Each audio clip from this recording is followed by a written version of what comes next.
ये सबका स्वागत है। जय भीम, नमो बुद्धाय। आज हम HL1 हिंदी लेवल 1 ऑफ सती साधना के पहले लेवल पर हम आज हमारा वैसे पूरा दिन जाएगा। आज सुबह दो घंटे बैठेंगे, शाम को 2 घंटे बैठेंगे, या 1.5 घंटा भी हो सकता है। सुबह 1.5, शाम को 1.5, जैसे भी समय हमें उचित लगता है। 1.5 घंटे में भी ये मीटिंग खत्म हो सकती है, शाम की भी। लेकिन हम दिन भर इस विषय से कनेक्टेड रहेंगे। इस तरह का माहौल तैयार करने की तैयार करने का संकल्प है एक तरह से, क्योंकि ये कोई हम केवल स्टडी नहीं कर रहे हैं, कोई अध्ययन नहीं कर रहे हैं। ये अलग काम है। ये क्या अलग है, ये धीरे धीरे हम कुछ लोगों के समझ में आ रहा है, कुछ लोगों के समझ में आ जाएगा। ये अलग काम है। ये केवल एक एक 1.5 घंटा बैठे और ख़त्म हो गया उस 1.5 घंटे में, ऐसा नहीं है। मुझे लगता है वहाँ से शुरू हो जाता है वो। अभी 1-1.5 घंटा हम बिताएंगे इस सती साधना लेवल 1 में, और वो काम शुरू हो जाएगा, रुकेगा नहीं। शाम को कंटिन्यू हो जाएगा और आगे चल के आपके, मेरे, हम सब के जीवन में कंटिन्यू रहेगा। वही साधना है। तो ये सती साधना है। साधना में कंटिन्यूटी रहती है, सलगता रहती है, कंटिन्यूटी रहती है। तभी साधना से कुछ हासिल होता है। तो अगर साधना को केवल स्टडी के तौर पर लेंगे तो फिर उससे ज़्यादा लाभ नहीं होगा। साधना एक संकल्प है। साधना एक संकल्प है। साधना कुछ करने का तय किया है। और जब तक, कहाँ से आवाज आ रही है? हाँ, भारती जी के यहाँ से आ रही है ओके, आवाज। म्यूट किया। तो संकल्प, साधना एक संकल्प है। कोई भी साधना संकल्प रहती है। साधनाएं कई तरीके की रहती है। आपको पता है, कई तरीके की साधना है। जो बात हमारे जीवन में किसी विषय को लेकर निरंतर चलती है, उसे उसे ध्यान भी कह सकते हैं हम। कि एक बात निरंतर चलती है, वहीं पर ध्यान रहता है, वहीं पर ये रहता है। तो उसमें साधना में निरंतरता रहती है, और तभी उससे कुछ हासिल होता है। किसी का, कोई कलाकार की कला की साधना होती है, तो कलाकार जैसे एक ही विषय पर उस कला में अपनी जी जान से प्रयास करके उस कला को डेवलप करता है। तो गाने की कला हो, या लिखने की कला हो, या मूर्ति की कला हो, कोई शिल्प हो, कोई क्रीड़ा हो, कोई अध्ययन हो, अनुसंधान हो, उसमें पूरी शक्ति लगाकर वो काम चलता है साधना का। तभी उससे कुछ हासिल होता है, कुछ बनता है, कुछ रिजल्ट निकल आता है। अगर बीच में छोड़ देंगे तो साधना नहीं कह सकते उसको। तो अभी हम साधना की बात कर रहे हैं, और ये हमारे निजी जीवन से संबंधित है। ये 1-2 घंटे का स्टडी का, अध्ययन का मुद्दा नहीं है। ये पहली बात में हमें समझ लेनी पड़ेगी कि हम क्या कर रहे हैं। तो हम भी साधना कर रहे हैं। तो कौन सी साधना कर रहे हैं, क्या कर रहे हैं? तो हम सती की साधना कर रहे हैं। सती यानी जागृति है। सती आत्मभान है। सती अप्रमाद है, होश है, सुध है, सुध। पिछली बार हमें नया शब्द जो मिला है, सुध, सुध में आने का काम है या सुध बुध खोने का काम नहीं, सुध में आने का काम है, जागृति में आने का काम है, अवेयर होने का काम है। सती जागृति है, लेकिन जागृति किस बात की, सती किस बात की, ये हमारे लिए विशेष विषय है। किस बात की सती?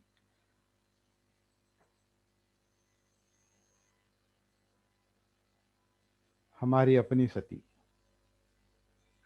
हमारे अपने जीवन की सती। तो जीवन क्या है, ये समझ लेने के लिए सती। क्योंकि कोई भी बात जब तक उसके प्रति हम जागरूक नहीं रहते, तब तक वो बात समझ में नहीं आती। जीवन भी ऐसा विषय है जो हम अगर कनेक्ट नहीं हुए अपने आप से सती के साथ, जागृति के साथ, तो जीवन भी समझ में नहीं आता। जीवन कई सारे कामों में व्यस्त हो सकता है, लेकिन खुद जीवन जीवन में व्यस्त नहीं है। क्योंकि जीवन जीवन से कनेक्टेड नहीं, मतलब हम जीवन से कनेक्टेड नहीं, मतलब सती में नहीं। अगर जीवन से कनेक्टेड नहीं तो फिर जीवन की समस्या भी समझ में नहीं आती। लेकिन उस समस्या का परिणाम जो है वो हम भुगतते हैं, जिसे हम किसी भी नाम से जान सकते हैं। लेकिन मेन बात है वो मन का विचलन है, डिस्टरबेंस है। मन का विचलन है, मन की अस्थिरता है, अशांति है, मन का विचलन है, अकेलापन है, चिंताएं हैं, जो भी है, तनाव है, तान तनाव। ये बहुत टेंशन जिसे कहते हैं, आधुनिक भाषा में बहुत टेंशन, बहुत टेंशन आ गया। तो तान तनाव जो है वो तो हमारे जीवन का हर क्षण में महसूस होने वाला अनुभव है, मुद्दा है। और गहराई में जाएंगे और जीवन से जुड़ जाएंगे तो जन्म दुख है, बुढ़ापा दुख है, व्याधि दुख है, बीमारी दुख है, मृत्यु दुख है, प्रियों का बिछड़ जाना दुख है, अप्रिय का पास आना या संपर्क होना दुख है, मन के मुताबिक न होना दुख है। दुख ही दुख है, दुख ही दुख है, दुख सत्य है। ये बुद्ध का अनुसंधान है। बुद्ध का अनुसंधान इसलिए नहीं कि उन्होंने दुख को खोजा नहीं, दुख तो वहीं पर है। उन्होंने, उनके समझ में जो बात आई उसके आगे की आ गई है कि ये दुख क्यों है। जो बात हमारे समझ में नहीं आती, क्योंकि हम उससे कनेक्टेड नहीं, क्योंकि हम जीवन से कनेक्टेड नहीं, अपने आप से कनेक्टेड नहीं, अपने आप की सती नहीं, तो फिर हम कहाँ होते हैं? अगर हम अपने आप में नहीं होते तो फिर हम कहाँ होते हैं? जो दिखाई देता है वहाँ है, जो सुनाई देता है वहाँ है, जो गंध है, स्वाद है, और स्पर्श का, त्वचा का विषय है, काया का विषय है। और मन, मन जहाँ जहाँ जाता है,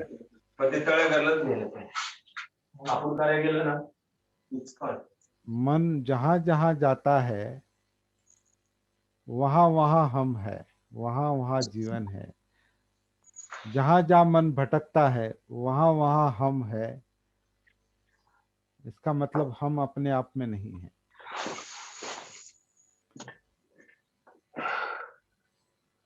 अगर ये समस्या महसूस हो रही है, अगर ये सत्य महसूस हो रहा है,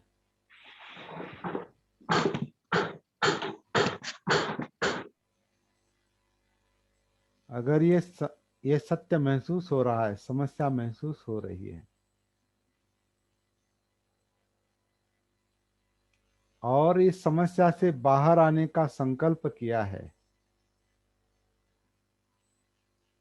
तो ये साधना काम की है, या बुद्ध की शिक्षा काम की है। अगर संकल्प नहीं किया, जीवन की जिम्मेदारी नहीं ली है, इस यातनाओं से, दुख से मुक्त होने की जिम्मेदारी नहीं ली है, चलो जाने दो, चलता है, चलने दो, सबका हाल एक जैसा ही है, तो मेरा है तो क्या उसमें नया, क्या है, क्या इसमें क्या आश्चर्य है, ऐसा अगर ये सोचेंगे, तो ये दुख की परंपरा जो है, ये परंपरा है, दुख की परंपरा है। क्योंकि दुख जो है, मन का डिस्टर्बेंस जो है, विचलन जो है, वो केवल किसी क्षण का नहीं, वो जीवन भर का होता है। और जब साधना समझ में आएगी, तो ये भी समझ में आएगा केवल इस जीवन का नहीं है वो निरंतर चलता है, वो परंपरा है, जीवन की परंपरा है। दुख से ही जीवन है, और जीवन से ही दुख है, ऐसा मुझे लगता है। दुख से ही जीवन है, और जीवन में ही दुख है। और ये प्रॉब्लम सॉर्ट आउट नहीं किया, ये मुद्दा हाथ में नहीं लिया जैसे बुद्ध ने लिया था, तो फिर ये दुख की परंपरा जारी रहती है, ये रुकती नहीं। लेकिन ये आगे पीछे, मतलब पिछला और अगला जन्म और ये ऐसी बातों पर ज्यादा फोकस करने के बजाय वर्तमान जीवन में आना चाहिए पहले। और वर्तमान जीवन में आना यानी सती है, यहाँ आना, इस क्षण में आना, इस वर्तमान जीवन में आना, वो सती है। और जब वर्तमान जीवन में आते हैं, तो वर्तमान समस्या समझ में आती है, समस्या समझ में आती है, तो फिर अगला काम बनता है। इसलिए सती साधना।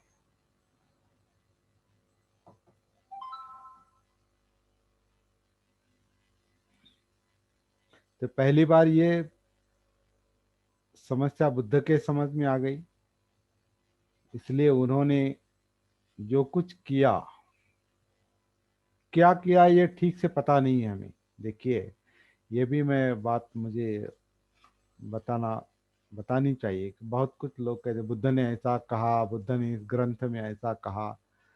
बुद्ध ने जो कुछ कहा किया, उसके कुछ अंश हमारे पास है, अंश, और जो हमारे अनुभव से मैच होते हैं। लेकिन सारा का सारा बुद्ध ने हमें दिया है, हमारे हाथ में सीधा दिया है, ऐसा कहीं भी दिखाई नहीं देता। वरना सारी शिक्षाओं में समानता होती, सारे गुरुओं की शिक्षा में समानता होती, सारे बौद्ध संप्रदायों में समानता होती, एक वाक्यता होती। ऐसा नहीं है,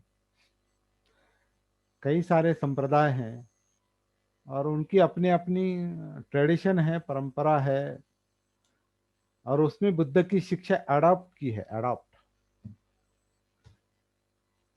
लेकिन उसमें एक वाक्यता नहीं है। इसका कारण ये एक लगता है मुझे, कि बुद्ध की शिक्षा जो बुद्ध ने जिस भाषा में बताई होगी, वो भाषा और वो पद्धति, उसके कुछ अंश हमारे सामने हैं। जैसे ये सती की, सती है, सती जागृति, ये अंश है, उनके शिक्षा का एक अंश है। हम ऐसा नहीं कह सकते कि हम जिस भाषा में अभी बात कर रहे हैं उसी तरीके से बुद्ध ने की होगी, असंभव है। लेकिन ये अंश है, और ये अंश है, ये कैसे तय करेंगे? अपने अनुभव के आधार से महसूस होता है। सती, अभी जो जो जो बात हम कर रहे हैं अभी, सती, जागृति, अंतर्मुक्ता, होश,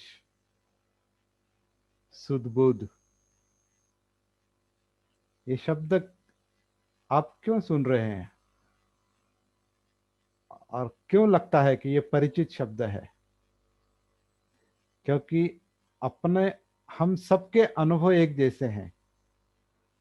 अनुभव करने का जो हमारे मन का गुणधर्म है वो एक जैसा है, इसलिए ये शब्द हमें टच होते हैं, स्पर्श करते हैं। और हाँ, इसमें कुछ है ऐसा लगता है। इसका मतलब बुद्ध ने जो कुछ बताया वो हमको लगता है हाँ कुछ है। दुख है, मुक्ति, दुख है, यातनाएं हैं, पीड़ाएं हैं, तान तनाव है, अकेलापन है, प्रॉब्लम है, जीवन समस्या है, ये महसूस होता है। ये सत्य है, ये महसूस होता है। ये केवल बुद्ध ने बताया इसलिए ये सत्य है ऐसा नहीं। ये महसूस होता है, इसलिए वो सत्य है। और सत्य उसी को कहते हैं कि जो महसूस होता है। तो ये बात हमें बुद्ध से जोड़ देती है। और इसलिए बुद्ध जो जो कहते हैं, बताते हैं हमारे लिए, हमारे जीवन की समस्याएं सुलझाने के लिए, बुद्ध जो जो बात बताते हैं, कहते हैं, संकेत देते हैं, संकेत। सीधा नहीं वो बात कर रहे हैं हमसे। बुद्ध हमसे सीधा नहीं बात कर रहे हैं। 2500 साल पहले उन्होंने जो कुछ कहा उसके उसके कुछ अंश हम तक आए हैं, उसके कुछ संकेत हम तक आए हैं, और वो हमारे अनुभव से जुड़ जाते हैं। उसमें से एक संकेत जो है, एक जो शिक्षा जो है, ये सती जागृति की साधना की शिक्षा है। और वो बुद्ध ने इसलिए बताई है क्योंकि जीवन की ये जो दुख की समस्या है, यातनाओं की समस्या है, तान तनाव, डिप्रेशन, टेंशन, जो कुछ भी आधुनिक भाषा हो या पुरानी भाषा हो, डर, अभी जो माहौल कोरोना का माहौल है उसका उसकी विशेषता क्या है? डर, भय। अभी जैसे भारती जी ने कहा कि 500 लोग बीमारी से जाते हैं और 5000 लोग डर से जाते हैं। तो डर बहुत बड़ी समस्या है, भय बहुत बड़ी समस्या है। लेकिन ये समस्या वास्तव समस्या नहीं है, ये मानसिक समस्या है, ये मन की समस्या है।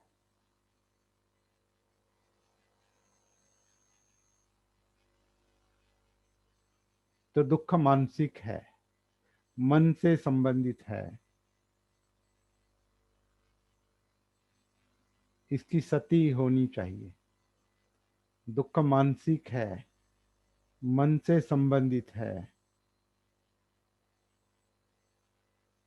और मनोपुब्बंगमा धम्मा मनोसेठा मनोमया। मन जो है सभी धर्मों का मूल है, सभी समस्याओं का मूल है। इसका मतलब अगर हमारे टेंशन की, दुख की, तनाव की, डर की समस्या सुलझानी है तो मन क्या बात है, मन क्या चीज है, मन क्या है, ये समझ लेना पड़ेगा। मन के बारे में पढ़ने से मन समझ में नहीं आता, नहीं आएगा। मन को महसूस करने से, मन का भान होने से, मन के प्रति जागरूक होने से, मन की सती होने से मन समझ में आएगा। और फिर समस्या समझ में आएगी। और जैसे बुद्ध ने कहा कि अगर समस्या समझ में आती है, मतलब समस्या को अगर फेस किया जाता है, उसकी जागृति है, उसे फेस किया जाता है, समस्या समझ में आती है, तो उसके उसके कारण की भी सती आती है, उसका कारण भी समझ में आएगा। फिर उसका निवारण, और निवारण करने का जो टेक्निक है, तंत्र है, जो धम्म है, वो भी समझ में आएगा। इसलिए सती। तो प्राथमिक चरण में हमारा अभी यही काम है कि सती सती सती क्यों, सती साधना क्यों? क्योंकि सती काम की चीज है। और हम बिना काम का कोई जीवन में काम करते नहीं। बिना मकसद का कोई काम जीवन में चलता नहीं। कुछ तो उससे हासिल होना चाहिए। अगर कोई हासिल नहीं होता, कुछ मिलता नहीं, तो फिर वो काम क्यों करना है? तो सती साधना क्यों? क्योंकि सती साधना हमारे जीवन का जो मूलभूत प्रश्न है, समस्या है, वो सुलझाने के लिए सती है। और वो मूलभूत समस्या जिसे हम अभी दुख कहेंगे, सिंपल भाषा में दुख कहेंगे या मानसिक विचलन कहेंगे, जो भी आपको लगता है, जो आपका जीवन आपको अनुभव देता है, डर हो, विचलन हो, जो कुछ भी आपको लगता है, वो शब्द इस्तेमाल कीजिए। लेकिन मानसिक विचलन है, डिस्टरबेंस है, या नींद नहीं आती, ये भी सुखम सेती नहीं, नींद नहीं आती, शांति से बैठ नहीं सकते, शांति से बात नहीं कर सकते, मन में हमेशा कुछ ना कुछ चलता रहता है, गुत्थी है, कुछ भी नाम दीजिए उसको, प्रॉब्लम है जीवन की, जीवन का प्रॉब्लम है, जीवन की समस्या है। ये अगर कबूल है तो आगे जाना अर्थपूर्ण होगा। ये अगर कबूल नहीं है तो उसका पहला कारण ये है कि हमारा अपने आप से संपर्क नहीं, हमारा अपने आप से कनेक्शन नहीं। और कनेक्शन अगर नहीं है तो वो बात किसी काम की नहीं। जैसे मोबाइल का कनेक्शन नहीं, कनेक्टिविटी नहीं, तो मोबाइल क्या क्या काम का है, किस काम का है? कनेक्टिविटी इंपॉर्टेंट है। वैसे जीवन के साथ कनेक्टिविटी है तो वो जीवन, एक तो ऐसा भी कहा कहा है, जो जीवन जागृत नहीं है वो जीने लायक ही नहीं। वो जो जीवन जागृत नहीं है, अपमाद में नहीं है, सती में नहीं है, वो जीवन जीने के लायक ही नहीं, क्योंकि वो मृतवत अवस्था है। अपमादो अमत पदंग पमादो मच्चुनो पदंग। जो अपमाद है, सती है, जागृति है, वही जीवित अवस्था है। जो जागृत नहीं, वो मरे हुए के समान है। ऐसा वो गाथा। और मेरे ख्याल से कल वही गाथा हमारे लिए आएगी, धम्मपद की, अपमाद की पहली गाथा है, अपमाद वोग्गो की। कल हम उस गाथा को देखेंगे, वो सती से संबंधित है। तो सती जागृति जो है वो बहुत महत्वपूर्ण बात है।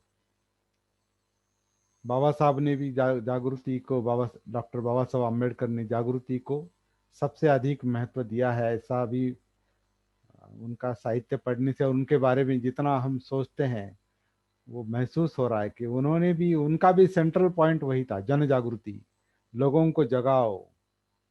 क्योंकि वो खुद जग गए थे, तो उन्होंने लोगों को जगाया, लोगों को उनकी समस्याओं का एहसास कराया, अनुभव कराया कि आप किस तरह से जी रहे हो, किस तरह, क्या क्या जीवन जीने का क्या तरीका अपना रहे हो, जो दुख की ओर ही ले जा रहा है। आपको ये समझ में नहीं आता क्या अस्पृश्यता क्या है? आपको ये समझ में नहीं आता कि आप जानवर से भी बदतर जीवन जी रहे हैं? इस तरह की बातें वो लोगों को बताते थे, मतलब जगाने का ही काम करते थे। बुद्ध ने भी वही काम किया, लोगों को जगाया है, बहुजन हिताय, लोगों को जगाया है हित के लिए। तो जगाने का काम सती करती है, इसलिए सती साधना। जागने से हमारा हमारा प्रश्न, प्रॉब्लम हल होगा, जीवन की जागृति। चलिए, सती के बारे में इतना, प्राथमिक रूप में, पहली लेवल में सती के बारे में मेरे ख्याल से इतना पर्याप्त है। लेकिन और एक थोड़ी सी तुलनात्मक चर्चा मुझे करनी आवश्यक लगती है, वो करनी चाहिए, और वो है ध्यान साधना से संबंधित। थोड़ा बुद्ध के जीवन का अवलोकन फिर से करेंगे, पहले भी हमने किया है, आज थोड़ा सा अवलोकन फिर से करेंगे। बुद्ध राजपुत्र थे, हम सबको पता है। राजपुत्र थे, राजा के पुत्र थे, मतलब सारी सुविधाएं थी, सारी सुविधाएं थी, मतलब उन्हें व्यावहारिक दृष्टि से कुछ भी करने के लिए कुछ करने की आवश्यकता नहीं थी। सारा सारा सारी जो सुविधाएं हैं उनके सामने उपलब्ध थी। एक राजपुत्र का जीवन क्या होता है ये हम जैसे साधारण लोग समझ नहीं सकते, लेकिन राजपुत्र का जीवन ऐसा कह सकते हैं कि उनका कोई उन्हें कोई चिंता करने की आवश्यकता नहीं, भौतिक चिंता। जीने के बारे में, आज आज क्या, आज क्या खाएंगे, कहाँ से लाएंगे, आज काम पर जाएंगे या नहीं जाएंगे, काम कर काम पर गए बिना कुछ मिलेगा नहीं, महीना भर काम किए बिना पेमेंट मिलेगा नहीं, वो पेमेंट मिलेगा नहीं तो हमारा घर चलेगा नहीं, दुकान खुलेगी नहीं तो कुछ पैसा आएगा नहीं, हमारा घर चलेगा नहीं। इस तरह की चिंताएं हमें करनी पड़ती है। राजपुत्र सिद्धार्थ को ये चिंता करने की कोई आवश्यकता नहीं थी। शादी भी हो जाती है, बच्चा भी हो जाता है, लेकिन कहते हैं कि जिसे अभी हम दुख दुख दुख कह रहे हैं ना, ये अनुभव उनका भी था। तनाव, टेंशन, कुछ ना कुछ कमी, हत्याएं, युद्ध, शिकार, मारपीट, इस कारण से जो उनका मन, संवेदनशील मन विचलित हो जाता था। तो ये दुख की समस्या उनको भी थी। तो राजपुत्र होने के बावजूद, सब कुछ उपलब्ध होने के बावजूद, सुविधाएं होने के बावजूद भी उनको दुख था। और उनका संवेदनशील मन और विचार करता है कि ये दुख क्यों है, ये दुख क्यों है, ये बुढ़ापा क्यों है, ये व्याधियां क्यों हैं, मरना क्यों है। मरना मतलब क्या, अब हम भी सब मरने वाले हैं, कभी न कभी जाने वाले हैं, है ना। आज हम स्क्रीन पर दिखाई दे रहे हैं, पता नहीं कब कब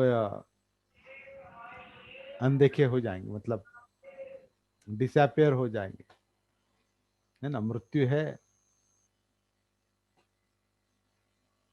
तो ये विचार उनके मन में आता है। और फिर एक प्रसंग जो उनके जीवन में आता है, वो युद्ध का प्रसंग है। बाबा साहब ने बुद्ध और उनके धम्म में वो उसका जिक्र किया है, विश्लेषण किया है कि वो रोहिणी नदी के विवाद को लेकर, शाक्य और कोलियो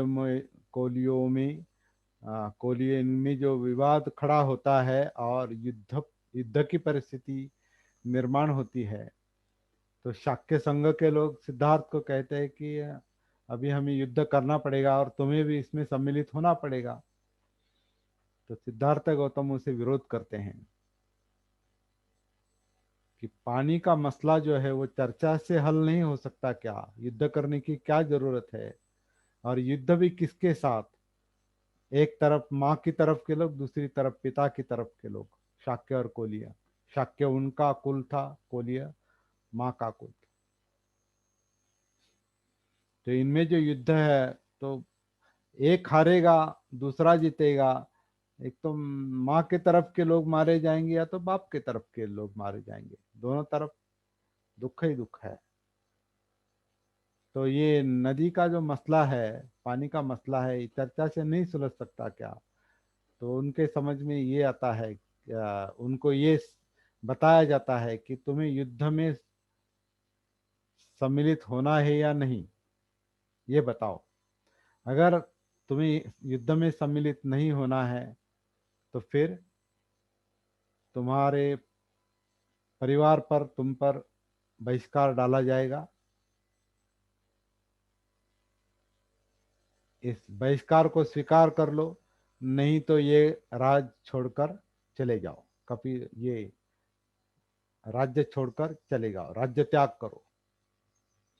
तो सिद्धार्थ गौतम ये विकल्प चुन लेते हैं कि मैं खुद ये राज्य छोड़कर जाता हूँ, राज्य त्याग करता हूँ, मेरे परिवार को तकलीफ मत दो। तो उन्होंने राज्य त्याग किया है। मुझे लगता है उन्होंने गृह त्याग नहीं किया, उन्होंने राज्य त्याग किया है। और गृह त्याग परिणाम स्वरूप हो गया है। जो बुद्ध के बारे में हमेशा ये बताया जाता है ना, सिद्धार्थ गौतम के बारे में, उन्होंने गृह त्याग किया, गृह त्याग किया। यशोधरा सोई थी और बच्चा सोया था और रात को चले गए,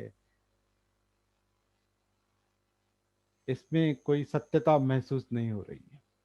वो गृह त्याग किया उन्होंने, लेकिन गृह त्याग एक पनिशमेंट के रूप में, एक शिक्षा के रूप में किया किया है।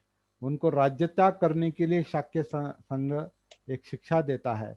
उन्हें राज्य त्याग करना पड़ता है, छोड़ना पड़ता है, इसलिए वो गृह त्याग हो गया। और गृह त्याग उन्होंने अकेले ने किया, करना ही पड़ा। तो ठीक है, अभी उसके बारे में विचार करने के बजाय अभी आगे गृह त्याग करने के बाद उन्होंने क्या किया। समस्या तो वही है, दुख की समस्या क्यों है दुख। तो गृह त्याग करने के बाद उन्होंने जो जो कुछ किया आगे चल के, उसका विवरण हमारे सामने है, ग्रंथों में आता है कि उन्होंने उस वक्त के जो प्रचलित गुरु थे उन गुरुओं से आ, ध्यान साधनाएं सीखी और कुछ शिक्षाएं ली होंगी उन्होंने। लेकिन खासकर ऐसा जिक्र कहा जाता है कि उन्होंने ध्यान साधनाएं सीखी। उसमें जो प्रसिद्ध गुरु है अलार कालाम उद्दकराम पुत्र भृगु ऋषि, इन लोगों से उन्होंने वो ध्यान साधनाएं सीखी। रूप ध्यान, अरूप ध्यान, 8 तरीके के ध्यान, वो ध्यान साधनाएं उन्होंने सीखी और मन को एकाग्र करने की साधना में वो सफल हो गए। एकाग्र करने की साधना में, लेकिन उनके समझ में आया, उन ध्यानों का परिणाम उनके समझ में आया कि मन एकाग्र तो होता है लेकिन दुख मुक्त नहीं हुआ है। जो उनका मकसद था, जो उनका उद्देश्य था, दुख मुक्ति, मन एकाग्र होता है विषय पर, लेकिन उससे मन दुख से मुक्त नहीं होता, केवल एक ओर जाता है, एक अग्र में जाता है। एकाग्रता एक अग्र में, एक एक अंत को जाता है। जो भी विषय है सामने, उस पर ध्यान लगाओ, उस पर ध्यान करो, वहां मन लगाओ। और वहां मन क्यों लगाया है, लगाना है, क्योंकि इधर दुख है। तो इस दुख को टालने के लिए मन को दूसरी विषय में लगाओ। तो जब तक वो विषय रहता है तब तक मन एकाग्र रहता है, बाद में वो फिर भटकने लगता है। तो बुद्ध ने भी, सिद्धार्थ गौतम ने, तब वो बुद्ध नहीं बने थे, तो सिद्धार्थ गौतम ने भी ये अनुभव किया कि ये मन एकाग्र हुआ है सिद्ध आलार कालाम और उद्दकराम पुत्र और बाकी गुरुओं के शिक्षा से, लेकिन दुख मुक्ति नहीं मिली है। तो फिर आलार कालाम उद्दकराम पुत्र के वो सबसे अच्छे शिष्य होने के बावजूद, केवल शिष्य नहीं, वो उनके बराबरी के हो गए थे, प्राप्ति में उनके बराबरी के हो गए। और एकाग्रता मिली, समाधि की अवस्थाएं मिली हो, टेम्पररी अवस्थाएं। और फिर वो अलार काला मुद्दक राम पुत्र उनसे कहते हैं कि हमारे पास अभी इसके बाद बताने के लिए कुछ नहीं है, इतना ही है। सिद्धार्थ गौतम उनको धन्यवाद देते हैं और धन्यवाद देकर ये कहते हैं कि आ, अच्छी बात है, आपने मुझे सिखाया, इससे आपकी साधनाओं से एकाग्रता तो मिलती है लेकिन दुख मुक्ति नहीं मिलती। तो फिर वो कहते हैं कि मुझे आगे जाना पड़ेगा, आगे अनुसंधान करना पड़ेगा, खोज करनी पड़ेगी। तो ध्यान साधना का त्याग करके वो अगली साधनाओं में जाते हैं। और फिर हमें बताया जाता है कि उन्होंने आत्मक्लेश की साधनाएं की। आत्मक्लेश की साधनाओं में भी इस अंत तक वो चले गए कि मृत्यु समीप आ गया था।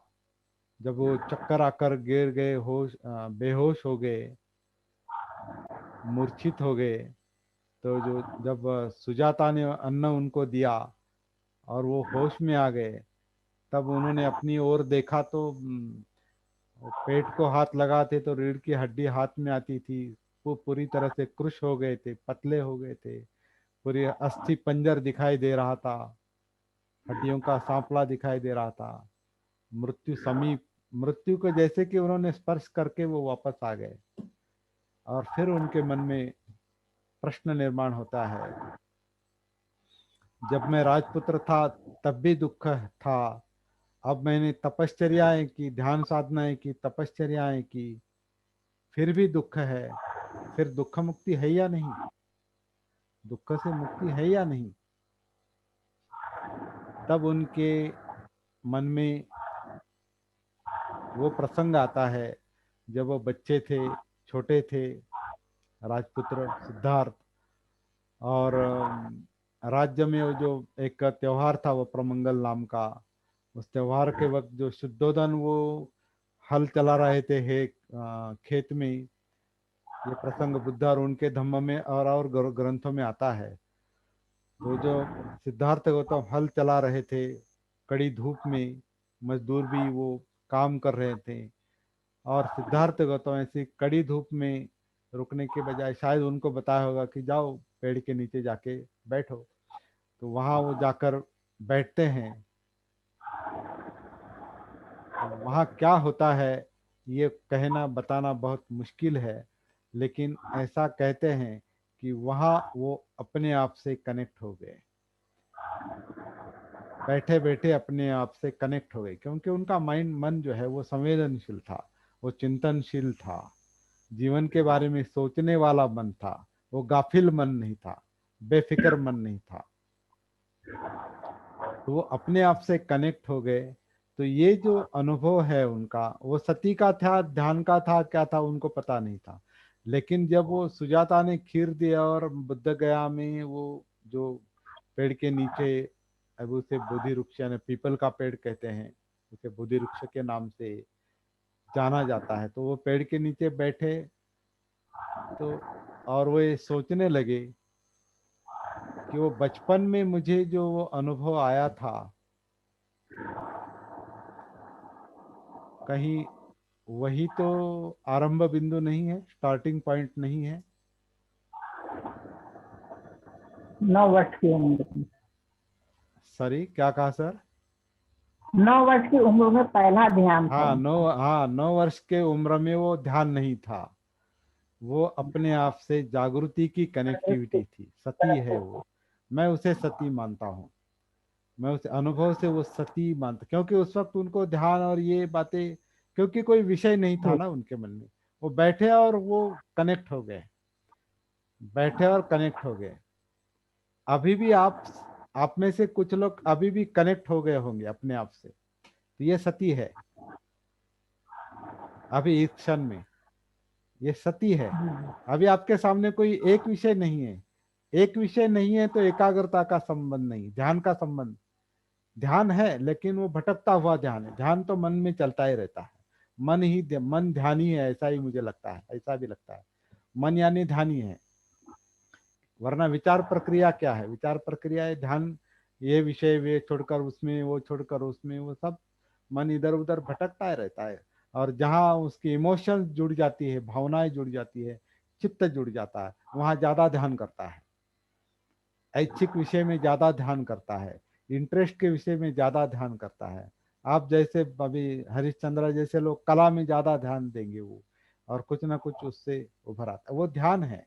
लेकिन वो विषय खत्म होने के बाद वो एकाग्रता वहां की खत्म हो जाती है, ये ध्यान का परिणाम है। लेकिन सती जो है, जागृति जो है, जो सिद्धार्थ गौतम को वो जो बचपन का वो प्रसंग याद आता है, वो सती का प्रसंग याद आता है, तो बोध गया में वो उसी प्रसंग को लेकर अपने आप में उतर जाते हैं। वहाँ जो वहाँ जो मिलता है, वहाँ जो मिलता है, और उस धागे को पकड़कर, उस सूत्र को पकड़कर अगले 40 दिन तक वो जो कुछ भी करते हैं, उस 40 दिनों में उन्हें बुद्धत्व प्राप्ति, निब्बान प्राप्ति मिल गई, 40 दिनों में। मुझे कुछ बातों, कुछ लोगों के कहने से या ग्रंथों के कुछ संदर्भों से मुझे थोड़ा सा ऐतराज है कि बुद्धत्व के लिए बहुत कुछ पुण्य पारमी और ये चाहिए, वो चाहिए, वो चाहिए, मतलब लोगों को डराने से, या बहुत असंभव बात है। बुद्ध ने तो स्वयं तो नहीं कहा कि यह असंभव बात है, बुद्ध ने तो स्वयं कहा कि हर कोई बुद्ध तो प्राप्ति कर सकता है, दुख मुक्ति प्राप्त कर सकता है, अगर सही तरीके से, सम्यक तरीके से जाता है तो वहां उनके जो कुछ भी समझ में आता है, जो कुछ भी उन्हें लगता है, वो जागृति की साधना है, ऐसा कहना ठीक होगा, ऐसा मुझे लगता है। तो 40 दिन में उन्होंने जो साधना की वो सती की साधना है। 40 दिन, ये संदर्भ मुझे अभी बाबा बाबा साहब के ग्रंथ में मिलता है वो, कि 40 दिन के लिए, 40 दिन के लिए पर्याप्त अन्न उन्होंने इकट्ठा करके रखा था, ऐसा उसमें वो शब्द प्रयोग है। 40 दिन, 40 दिन में 40 दिन के लिए पर्याप्त अन्न इकट्ठा किया, मतलब वो 40 दिन बैठे थे वहां, 40 दिन की साधना थी। और वो साधना सती की है, जागृति की है। लेकिन ये किस आधार से कहेंगे जागृति की साधना थी वो? क्योंकि सती का संदर्भ उन्होंने अपने जीवन के अंत तक, अंतिम शब्द भी उनके सती संप्रजन्य ही थे, अपमादे न संपादे था।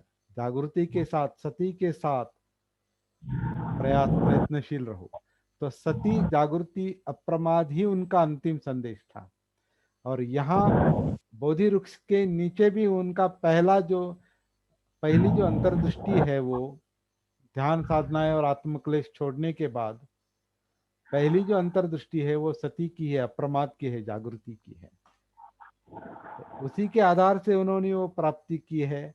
40 दिनों में उन्हें वो साधना करके वो निब्बाण मिला, दुख मुक्ति मिली। और उम्र के बाकी 45 साल उन्होंने यही बात लोगों से शेयर की, बताया, लोगों की समस्याएं सुनी, किस्सा गौतमी को सुना, उसे जागरूक किया, उसे मृत्यु का भान आया। वो अपने इकलौते बच्चे का जो मृतदेह है वो जंगल में छोड़ देती है।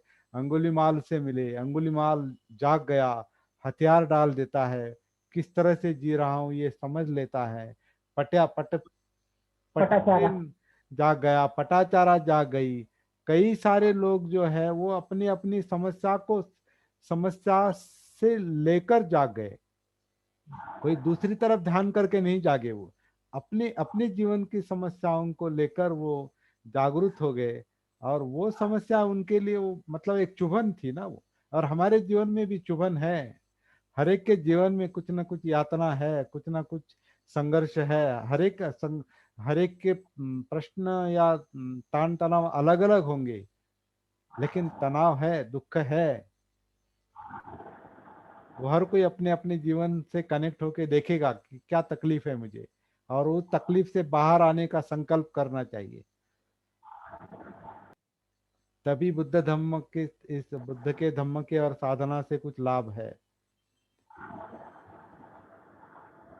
तो बुद्ध को जब 40 दिन में वो बात समझ में आई, तो उसमें उस दौरान उन्होंने क्या किया, उसका एक विश्लेषण मुझे आनापान सती सुत्त में मिलता है।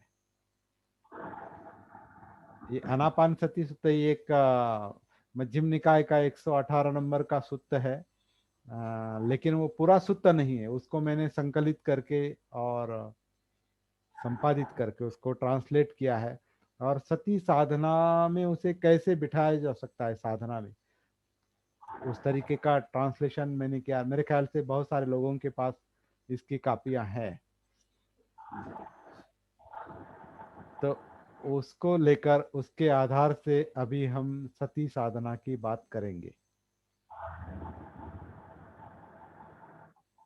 तो ये सारा प्रास्ताविक हो गया। तो इस सुत्त में क्या कहा है, क्या बताया है? बहुत ही सिंपल और सरल बात बताई है। बुद्ध का धम्म सरल ही है और सिंपल है। इसमें कोई गुत्थी नहीं है, इसमें कोई टेढ़ा मेढ़ा रास्ता नहीं है ना। संघ वंदना में कहा जाता है ना, उजुपटी पन्नो भगवतो सावक सा। उजुपटी पन्नो मतलब सरल मार्ग पर चलता है वो। अभी सरल मार्ग किसने दिया है? ये सरल मार्ग बुद्ध ने दिया है, मतलब धम्म दिया है, वो सरल मार्ग है। तो सरल ही है, सिंपल है, लेकिन आसान है, ऐसी गलतफहमी में हम नहीं रहेंगे। आसान है तो इसे लाइट ले लेंगे, ऐसा नहीं है। वो समझने में सिंपल है, बहुत सरल है, और ये हम समझ लेने की कोशिश करेंगे। सती साधना जो है, जागृति की साधना जो है, जो निब्बान तक ले जा सकती है, इस बात की हमें एक तरह की गारंटी क्या कहेंगे उसको? गारंटी यानी शाश्वती। हिंदी में क्या कहते हैं गारंटी को? गारंटी कहते हैं। हमें गारंटी आनी चाहिए।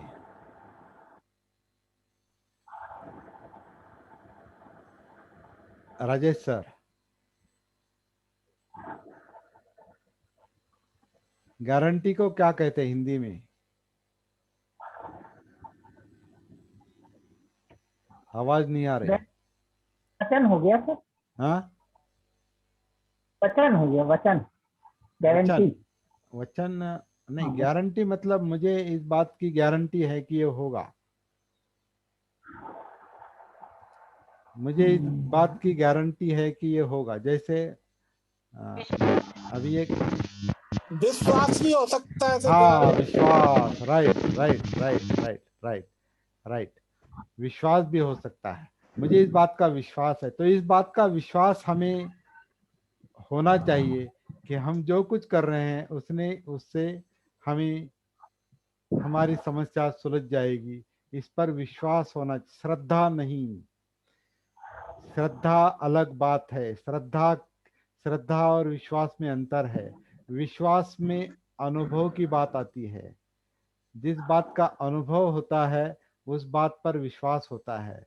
जो बात केवल भावनाओं से अच्छी लगती है, ठीक लगती है, वो श्रद्धा श्रद्धा है।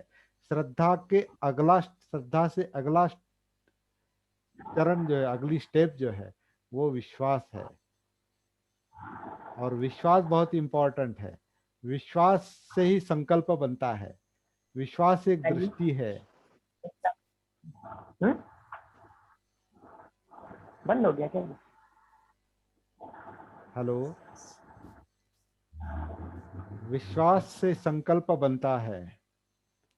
और बुद्ध ने जैसे आरोग्यम परमालाभा संतुष्टि परमं धनं विश्वास परमा याति। विश्वास ही सबसे बड़ा साथी है, या याति मतलब रिश्तेदार है। मतलब जो नजदीक का जो है, नजदीक की जो बात है, जो हमें अगला रास्ता दिखाती है, वो श्रद्धा नहीं। वो श्रद्धा तो अंधश्रद्धा भी हो सकती है, लेकिन विश्वास कभी अंधविश्वास, विश्वास को अंधविश्वास नहीं कह सकते। क्योंकि विश्वास तभी निर्माण होता है जब वो एक कोई अनुभव आता है पहले, और वो किसी बात पर विश्वास विश्वास होता है। तो अभी ये सती साधना के आधार से हमें ये विश्वास, ये गारंटी मिलेगी, ऐसी मुझे अनुभव के आधार से आशा है कि जो हमें जीवन में चाहिए वो मिल सकता है। इस बात का विश्वास हमारे मन में निर्माण होना चाहिए, और यह होगा। इस तरीके का हम आज के दिन थोड़ा प्रयास करेंगे। तो इस सती साधना के सूत्र में क्या कहा है? बहुत सिंपल बात कही है, एक लाइन में वो काम दिया है। तथागत बुद्ध ने इस सूत्र में एक लाइन में क्या कहा है, थोड़ा मैं उसका प्रास्ताविक पढ़कर मैं आपको बताता हूँ। एक 8-10 लाइन का है कि ऐसा मैंने सुना एक समय तथागत श्रावस्ती में मिगार माता प्रासाद के पूर्वाराम में, मतलब रुकने की जगह जो है, पूर्वाराम में सारिपुत्र जो अरहत थे, महामोदगल्यायन जो अरहत थे, महाकाश्यप, महाकात्यायन, महाकोठित, महाकल्पिन, महाचुंद, अनिरुद्ध, रेवत, ये सारे अरहत थे। केवल आनंद अरहत नहीं थे ऐसा कहा जाता है, लेकिन मुझे इस पर विश्वास नहीं है। विश्वास इसलिए नहीं है कि उसके बारे में मैं बाद में बात करता हूँ, कि आनंद अरहत नहीं थे बुद्ध के जाने तक, ऐसा बताया जाता है। बाद में वो अरहत बन गए। ये बात मुझे थोड़ी मतलब का स्वीकार करना कठिन जाती है। तो चलिए, आनंद और अन्य अभिज्ञात स्थविर शिष्यों के साथ विहार कर रहे थे श्रावस्ती में। इतने अरहत लोगों के साथ वो विहार कर रहे थे और भिक्खु संघ होगा भी उनके साथ। तब कार्तिक पूर्णिमा के रात तथागत ने भिक्खु संघ को संबोधित किया। क्या संबोधित किया कि भिक्खुओं, साधकों, ये साधकों शब्द शब्द हमने जोड़ा है यहाँ पर। भिक्खुओं, साधकों, मैंने इस दुख मुक्ति विमुक्ति के मार्ग के लिए प्रयत्न किए हैं। इस मार्ग में ही मेरा चित्त लगा हुआ था। एक एक शब्द को बहुत जागृति से सुनेंगे। इस मार्ग में ही मेरा चित्त लगा हुआ था। जो प्राप्त करना है उसे प्राप्त करने के लिए, जिसका साक्षात्कार करना है, अनुभव करना है, उसका अनुभव करने के लिए प्रयत्न करो। भिक्खुओं, साधकों, अब आगे जो है महत्वपूर्ण बात है। आनापान सती की भावना यानी साधना, अभ्यास करना महाफलदायक है। आनापान सती की अधिक अधिक भावना करने से वह 4 सती पट्ठानों को परिपूर्ण करती है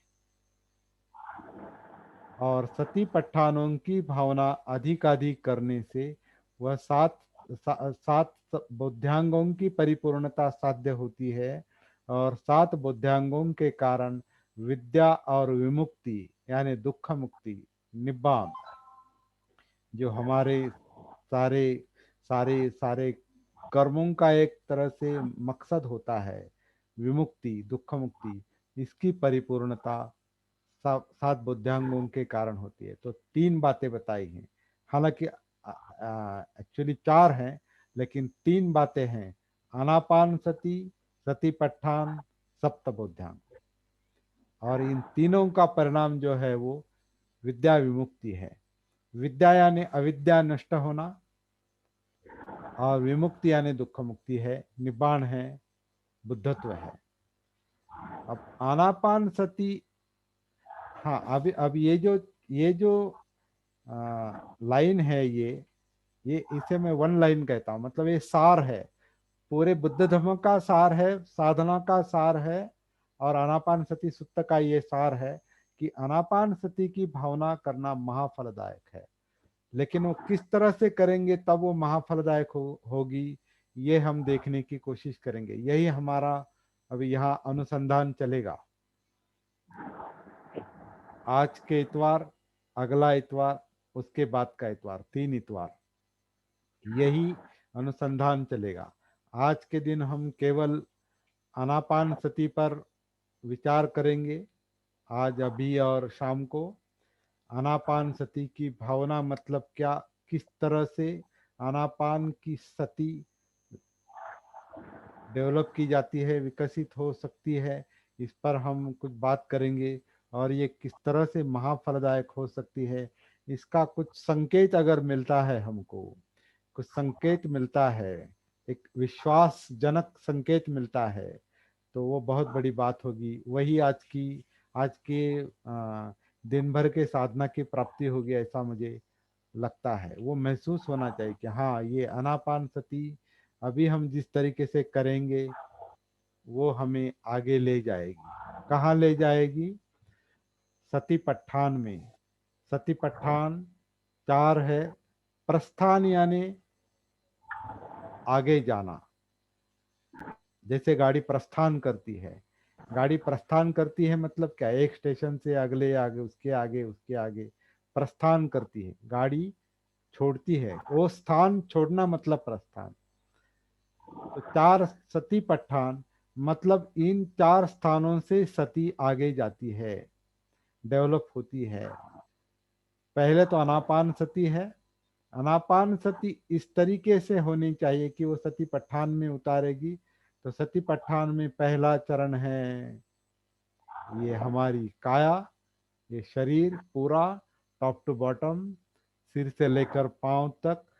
सती जो है, जागृति जो है, वो हमारी काया के हर अंग के साथ कनेक्ट होनी चाहिए। इस तरह की आनापान सती होनी चाहिए। आनापान सती का ध्यान जो है, जो एकाग्रता के लिए बताया जाता है, वो मुझे लगता है वो बुद्ध की शिक्षा नहीं हो सकती। सती जागृति है, और यहाँ ये सूत्र कहता है हमारी आनापान सती इस तरह की चाहिए जो पूरे काया से जोड़ देगी। किस तरह से जोड़ जोड़ सकती है हमें, ये हम अनुभव के आधार से अभी आगे चलकर देखने वाले हैं। तो अनापान सती काया से जोड़ देगी, काया में उतार देगी। ये पहला सतीपट्ठान का पहला अंग है। ये काया, ये शरीर, हमारा शरीर, आपका और मेरा, हम सबका ये शरीर जिंदा है। ये मृत शरीर नहीं, ये जिंदा शरीर है। तो जिंदा है मतलब क्या है? जिंदा है मतलब क्या है? किस किस किस आधार से हम कहेंगे कि ये शरीर जिंदा है? हमारी सांस आती है और जाती है। जीवन महसूस हो रहा है, केवल सांस नहीं, काया भी महसूस होती है। वो पाचन क्रिया भी महसूस होगी, हार्ट का भी महसूस होगा, ब्रेन का भी महसूस होगा, चलना भी महसूस होगा, बैठना भी महसूस होगा, खड़ा रहना भी महसूस होगा, लेटना भी महसूस होगा। काया जिस किसी अवस्था में है वो महसूस है, होता है हम जिंदा है, ये जीवन है। तो ये जीवन के साथ कनेक्शन है, और इससे ये महसूस होने का जो काम है इसे वेदना कहा है। फीलिंग, वेदना। और ये बहुत इंपॉर्टेंट बात है, क्योंकि काया में उतरने का अर्थ और मकसद भी वेदना ही है। ये जिंदापन महसूस होना चाहिए, जो फिलहाल महसूस नहीं हो रहा है 100%। क्योंकि मन का ध्यान इंद्रियों के विषयों में है, बाहर है, यहाँ नहीं है, बाहर है। ये जिंदापन है लेकिन बाहर कनेक्टेड है। सती से अंदर कनेक्ट होंगे तो जिंदापन, यानी जैसे पूरी काया महसूस होगी। इसका मतलब क्या? पूरी काया में जो वेदनाएं हैं वो वेदनाएं महसूस होगी। तो ये सतीपट्ठान का दूसरा चरण है। इसको डिटेल में हम बाद में देखेंगे, फिलहाल इतना ही समझ लेंगे। वेदनाएं जो है, ये महसूस करना जो है, ये जो एहसास करने की बात है, वेदनाएं ये सुखद है। एक तो कहीं तो सुखदायक लगता है, कहीं दुखदायक लगता है। और जो मूर्छित वेदनाएं हैं वो असुख दुख वेदनाएं हैं, जिसे मोहावस्था कहा है, मोह। तो वेदनाएं जो है, ये जो फीलिंग है, ये सुखद है, दुखद है। ये सतीपट्ठान का दूसरा चरण है। तो आनापान सती काया में उतरनी चाहिए। काया में हमें ये जिंदा काया महसूस होनी चाहिए, वेदनाएं सुख दुख महसूस होनी चाहिए खासकर, और विशेषतः दुख महसूस होना चाहिए, क्योंकि दुख मुक्ति हमारा मकसद है। इसलिए और दुख ही ज्यादा है, जीवन में दुख ही ज्यादा है।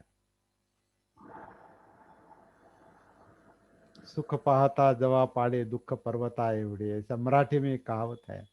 सुख सुख जो है वो जवस, जवस को क्या कहते हैं, मतलब जैसे जैसे मोहर सरसों का दाना जो है, वो कहते हैं। फॉर एग्जाम्पल, मुझे जवस का हिंदी शब्द मालूम नहीं, लेकिन कह सकते हैं हम मोहरी या जो सरसों का दाना है। तो ऐसा कहा, इसका मतलब ये है कि हमारा सुख जो है वो सरसों जैसा है, और दुख जो है वो पहाड़ जैसा है। तो हमें से ज्यादा अनुभूत होने वाली जो बात है वो दुख की है, और दुख सत्य है, ये भी बुद्ध ने बताया है। तो दुख वेदना, ये दुख दुख का एहसास होना चाहिए, दुख की अनुभूति होनी चाहिए, दुख सत्य महसूस होना चाहिए। दुख महसूस होगा तभी दुख के कारण में उतरना संभव है।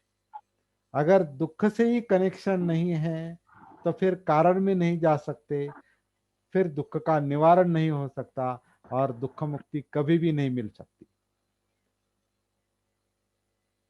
दुख को छोड़कर अगर हम आनंद में रमे रहेंगे, मनोरंजन में रमे रहेंगे, फिजूल बातों में रमे रहेंगे, जो आंखों से अच्छा दिखाई देता है वो देखते रहेंगे, कान को जो अच्छा लगता है उसमें मशगूल रहेंगे, खाने में जो अच्छा लगता है उसमें रहेंगे, जो सूंघने के लिए अच्छा लगता है उसमें रहेंगे, काया के स्पर्श में जो अच्छा लगता है उसमें रहेंगे, या केवल विचार करते रहेंगे, विचारों का ध्यान करते रहेंगे। तो ये जो दुख को महसूस करने की बात है, ये महसूस नहीं होगी। जब तक दुख महसूस नहीं होगा, दुख सत्य महसूस नहीं होगा, दुख का कारण निवारण कुछ भी संभव नहीं। तो ये दुख दूसरा दूसरा चरण है। और इस सुख दुख का कहाँ से आवाज आ रही है?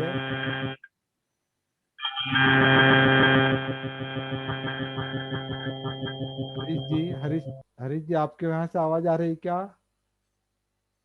ओके, हाँ हाँ हाँ हाँ, ठीक है ठीक है।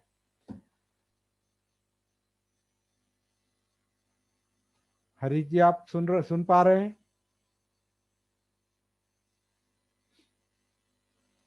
ओके। तो ये जो सुख दुख है, सतिपट्ठान का दूसरा चरण, सुख दुख क्यों है? तो उसका कारण चित्त बताया है। चित्त यानी चाहिए नहीं चाहिए का संघर्ष है।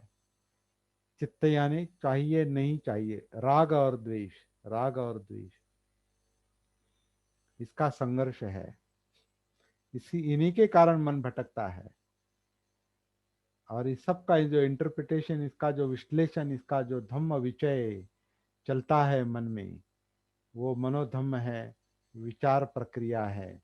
तो काया, वेदना, चित्त और मनोधम्म, ये चार सतिपट्ठान का अनुभव करना, इनमें उतरना, ये आनापान सती का मकसद है, उद्देश्य है। और सतिपट्ठान में उतरने के बाद जो आगे धम्म विचय यानी मानसिक क्रिया का जो एक मानसिक क्रिया में जो कुछ चलता है, उसका ठीक से एनालिसिस करके ठीक ठीक तरीके से उस वो महसूस होने के बाद कार्य कारण भाव महसूस हो, क्योंकि हम जो बात कर रहे हैं उसी के आधार से कर रहे हैं। हम जो बोल रहे हैं, शब्द जो है वो वहीं से आते हैं। तो वो, लेकिन जहाँ से वो शब्द आते हैं, वो मानसिक क्रिया को हम महसूस नहीं कर पा रहे हैं, क्योंकि धम्मानुसति नहीं है। तो तीसरे चरण में जो है, लेवल 3 में, हम वहां तक जाने की कोशिश करेंगे, जाएंगे ऐसा नहीं।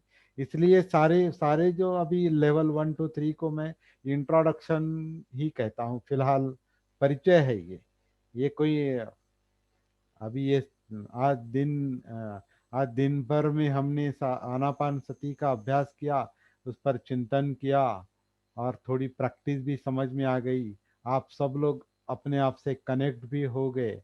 इसका मतलब ये नहीं कि आप उसमें आज के ही दिन परिपूर्णता हासिल करेंगे, ऐसा इसका मतलब नहीं। ये आज के दिन केवल इंट्रोडक्शन हो सकता है, परिचय हो सकता है, लेकिन ये भी बहुत इम्पोर्टेंट है। ये भी इम्पोर्टेंट है। ये आज का जो पहला पहला जो ये सेशन है ना, यही मेरे ख्याल से सबसे इम्पोर्टेंट है। अगला जो है, अगले सेशन, अगली लेवल जो है वो परिणाम है। पहला अगर ठीक से समझ में आता है, तो फिर दूसरा और तीसरा और चौथा भी चरण समझ में आएगा, विद्या विमुक्ति का। तो आज के ही चरण पर बहुत अच्छी तरह से काम करेंगे। और आज का हमारा दिन इसमें जाने के बाद आपका काम शुरू होगा, पर्सनल काम, जो आपकी साधना वहाँ से शुरू होगी, और फिर उस पर आगे चर्चा चलती रहेगी। तो अनापान सती, सतीपट्ठान, सप्तबुद्ध्यांग। सप्तबुद्ध्यांग जो है वो सती से धम्म विचय, वीर्य, प्रीति, परश्रद्धि, समाधि, उपेक्षा, ये जो सप्तबुद्ध्यांग है उसके बारे में अभी ज़्यादा आज विचार नहीं करेंगे, बाद में कभी देखेंगे। तो अनापान सती सतीपट्ठान के लिए है। सतीपट्ठान सप्तबोध्यांग के लिए है। सप्तबोध्यांग समाधि में जाकर विद्या और विमुक्ति, दुख मुक्ति के लिए है। विद्या मतलब अविद्या का, अविद्या खत्म होना, परिपूर्ण जागृति है उसमें, सम्मा संबुद्ध परिपूर्ण बुद्धत्व है, वो विद्या मुक्त, विद्या की अवस्था है, परिपूर्ण विद्या की अवस्था है, प्रज्ञा की अवस्था है। और इस तरीके से हमारा काम आगे चल सकता है अगर आप साधना निरंतर करेंगे तो आज हम जो देखने वाले हैं वो केवल आन अपान सती। सती अब तक तो हमने सती ही देखी है। सती क्या है, जागृति क्या है, इसी पर ही हमने अभी तक फोकस किया है। अब प्रैक्टिकल वो कैसे डेवलप हो सकती है इस सूत्र के आधार से, इस पर हमें फोकस करना है, इस पर हमें काम करना है। आज अब हम देखेंगे आन अपान सती। सती है, आन अपान सती है, आन अपान ध्यान नहीं है। सती जागृति है, आन अपान सती मतलब आन यानी सांस नहीं, आन यानी केवल सांस नहीं, अपान यानी केवल उच्छ्वास नहीं। आन की व्याख्या मैं इस तरह से करता हूं, जब हमारी काया सांस अंदर लेती है,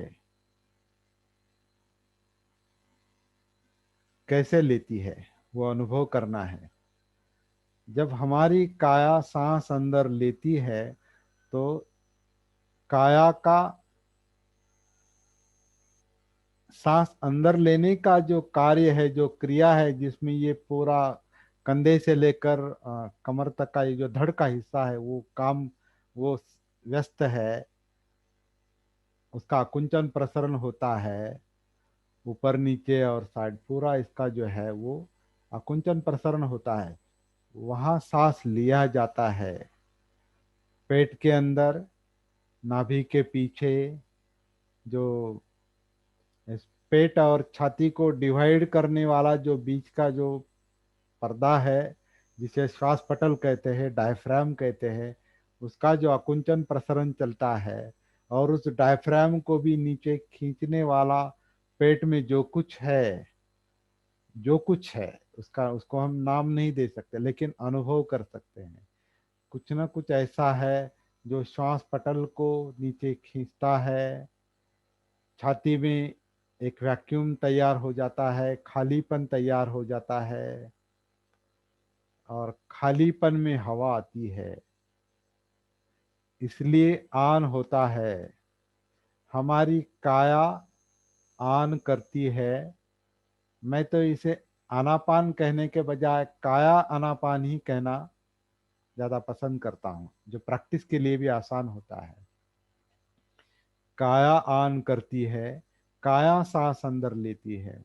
अब यही बहुत ही शांति के साथ, जागृति के साथ, और जागृति के लिए ही ये देखना है, सती के लिए ये महसूस करने की कोशिश करनी है कि ये काया, ये शरीर किस तरह से आनापान करता है,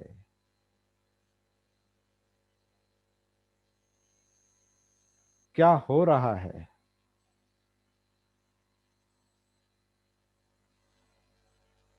श्वास पटल का किस तरह से आकुंचन प्रसरण हो रहा है, पेट का किस तरह से आकुंचन प्रसरण हो रहा है, पीठ का किस तरह से आकुंचन प्रसरण हो रहा है, छाती का किस तरह से आकुंचन प्रसरण हो रहा है।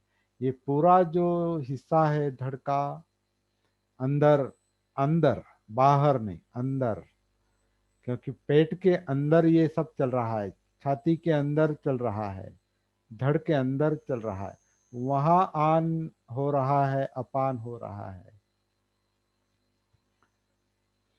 इसे शांति के साथ महसूस करेंगे, और शायद अभी भी आपको वो महसूस होता होगा तो ये आनापान सती है, ये काया आनापान है और काया आनापान सती है। सती यानी उसका भान रखना। जिस समय जिस क्षण ये शरीर सांस अंदर लेता है, जैसा भी हो, सांस अंदर लेता है वो काया आन है। जब शरीर सांस बाहर छोड़ता है काया अपान है। अगर शरीर महसूस नहीं हो रहा है तो केवल आन और अपान को महसूस करने की कोशिश करेंगे जो शरीर ले रहा है और नेचुरली हो रहा है। अब ये नेचुरली शब्द भी बहुत इंपॉर्टेंट है। नेचुरली मतलब ये हम आनापान नहीं कर रहे हैं। सांस मैं नहीं ले रहा, मैं नहीं छोड़ रहा, मेरे इच्छा के मुताबिक आनापान नहीं हो रहा है, सांस मेरे इच्छा के मुताबिक नहीं चल रही है। ये शरीर नैसर्गिक रूप से लेता है। हमने सांस नहीं भी लिया नहीं भी छोड़ा, शरीर अपने आप नैसर्गिक रूप से पेट, पीठ, छाती, डायफ्राम, श्वास पटल, इसके आधार से वो सांस अंदर लेगा, सांस बाहर छोड़ेगा। वो जो आन और अपान चल रहा है काया का, उसे महसूस करने का काम यानी अनापान सती, आन अपान सती। इस क्षण अभी मैं बात कर रहा हूं और अपान हो रहा है, तो मेरे लिए ये अभी अपान सती है।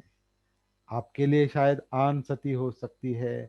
मेरा जब बोलना रुक जाता है तो बीच में आन होता है, तो वहाँ मेरी आन सती चलेगी। जब मैं बात करता हूँ बोल रहा हूँ तो अपान सती चलेगी। तो इस क्षण में जो हो रहा है आप में, मुझ में, हर एक के अपने आप में, वो हमारे लिए सती का विषय है, वो जागृति का विषय है, महसूस करने का विषय है, एहसास करने का विषय है, सुध का विषय है, अपमाद का विषय है, जागृति का विषय है। सती, भान, सांस शरीर जब अंदर लेता है तो देखना है, महसूस करना है शरीर सांस अंदर ले रहा है। जब शरीर सांस बाहर छोड़ता है तो देखना है, महसूस करना है सती से, जागृति से, शरीर सांस बाहर छोड़ रहा है। मेरे लिए एक अतिरिक्त काम बनता है कि मैं जब बोल रहा हूँ, अपान हो रहा हूँ, तो मेरे लिए बोलने में जो ध्वनि है, जो आवाज़ है, जो कंपन है, जो मुझे अंदर महसूस हो रहे हैं, छाती में महसूस हो रहे हैं, गले में महसूस हो रहे हैं, दिमाग में महसूस हो रहे हैं, उसके जो कंपन है वो कंपन मेरे लिए सती का विषय बनता है। तो हम जिस अवस्था में हैं, हमारा शरीर जिस अवस्था में है, शरीर जिस तरीके से सांस ले रहा है, छोड़ रहा है, वो आनापान सती का विषय बनता है।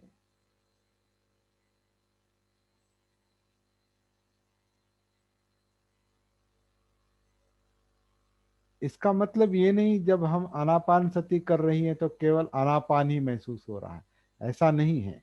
अभी हम कहने के लिए कह रहे हैं कि आन को महसूस करना है, अपान को महसूस करना है, काया आन को महसूस करना है, काया अपान को महसूस करना है, ऐसा हम कहते हैं। लेकिन बाकी कई सारी बातें हैं, कई सारे अनुभव है जिनकी सती होती है। जैसे कि हम अभी पहले से कह रहे, ये शरीर जिंदा है, तो फिर जिंदा शरीर अनापान कर रहा है, तो केवल अनापान महसूस होना संभव नहीं, शरीर भी महसूस होगा, जिंदापन भी महसूस होगा। मन भटक रहा है, आनापान पर नहीं है, ये भी महसूस होगा।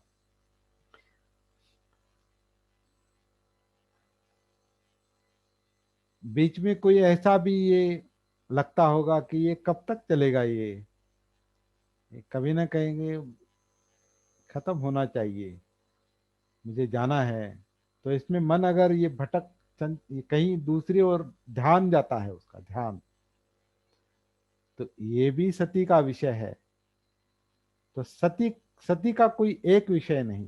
कहने के लिए हम अनापान सती, कायानुसती, फिर सतीपट्ठान और सप्तबुद्धांग कहने के लिए इसे अलग अलग अलग अलग किया है, वरना ये सारा एक ही है। सांस शरीर से अलग नहीं है, क्योंकि शरीर ही सांस ले रहा है। तो काया और अनापान अलग नहीं हो सकते, एक ही है। लेकिन हम शांति के साथ एक एक करके उसको महसूस करने की कोशिश करेंगे। और पहले एक ग्रॉस, क्या कहेंगे, स्थूल रूप में महसूस होगा। स्थूल यानी, ग्रॉस यानी क्या सर? एक ग्रॉस एंड सटल, मतलब स्थूल और सूक्ष्म।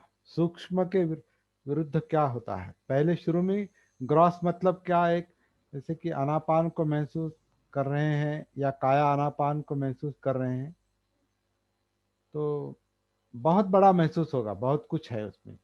आनापान में बहुत कुछ है, काया में बहुत कुछ है, बहुत सारी बातें हैं, ऐसा कुछ महसूस होगा। स्थूल, ग्रॉस, सब सारी बातें महसूस होंगी। लेकिन हम, हाँ बोलिए राजेश सर। आवाज आवाज नहीं आ रही, आवाज नहीं आ रही।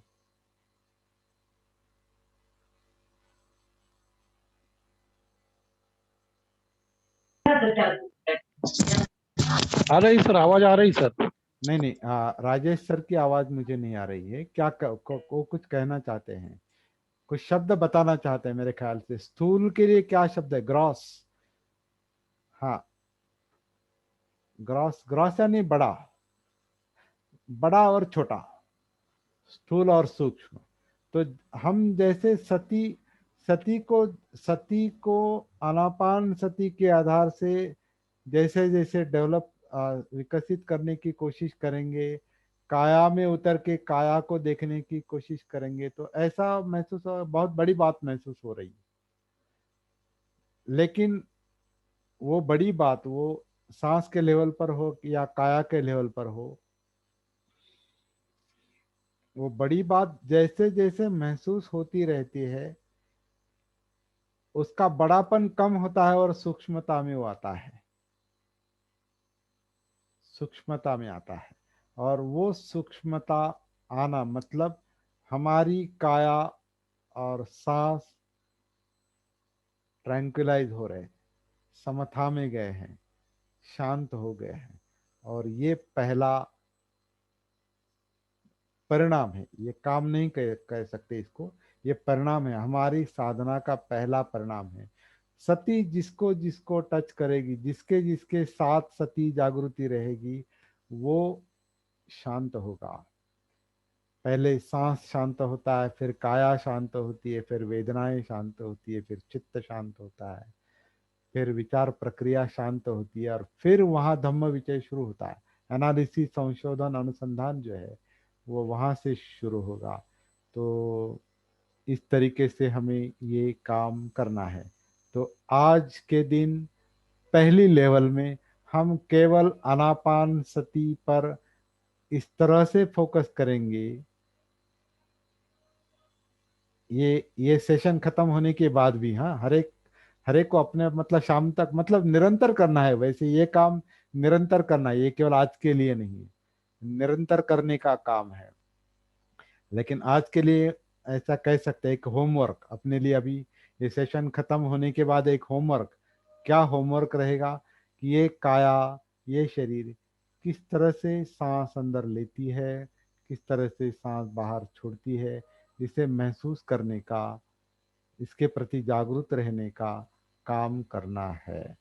और एक बात, नैसर्गिक सांस जो काया लेती है छोड़ती है, तो ये नैसर्गिकता को मैं अनात्म कहता हूँ।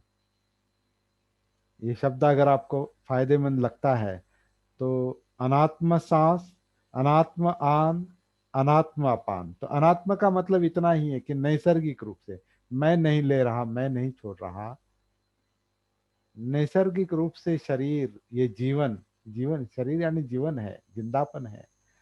ये जीवन, ये शरीर, जिंदा शरीर सांस अंदर लेता है, सांस बाहर छोड़ता है, सांस अंदर लेता है, सांस बाहर छोड़ता है। जन्म से ये काम शुरू हुआ है, अब तक चलता आ रहा है, अब भी चल रहा है, इसके बाद भी चलता रहेगा, मृत्यु तक चलता रहेगा।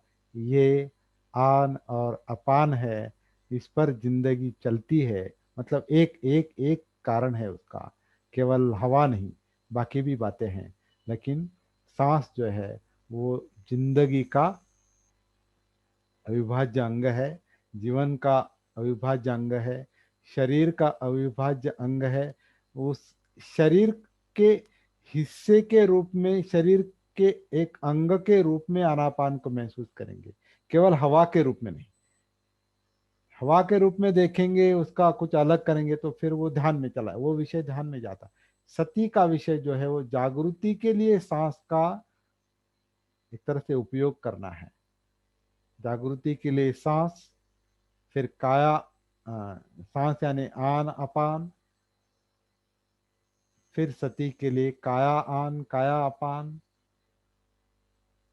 एक बार आनापान के आधार से हम काया में उतर गए कि वहां हमारी कायानुसति शुरू हो सकती है। तो मकसद वो है, काया में उतरना, काया में सती में उतरना, क्योंकि काया में ही सारी समस्या भी है, समस्याएं भी है, काया में भी सारे सॉल्यूशन यानी उसके उपाय भी है। काया में ही दुख है, काया में ही दुख का कारण है, काया में ही दुख का निवारण है, काया में ही निब्बाण है। काया यानी जब हम काया कहते हैं तो उसमें चित्त और मन वो आएगा, क्योंकि हम जिंदा काया की बात कर रहे हैं।